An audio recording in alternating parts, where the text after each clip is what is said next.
ঘটনাটি কোথায় হয়েছে এটা আর বুঝিয়ে বলার মনে হয় প্রয়োজন নেই।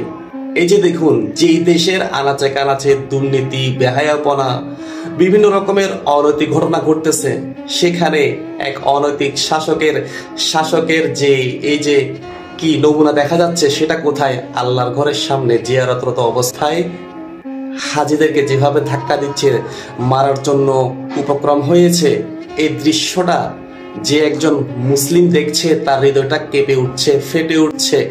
ধিক্কারে এই দেশে এই শাসকের কি পরিণতি হবে, বা তারা কবে শুধরাবে, তাদের মন মানসিকতা কবে পরিবর্তন হবে, তাদের মনে ইসলামের জ্ঞান, সুষ্ঠু জ্ঞান কবে আল্লাহ তাআলা রহমতের মাধ্যমে দান করবে, সেটা নিয়ে প্রশ্ন থেকে যাচ্ছে।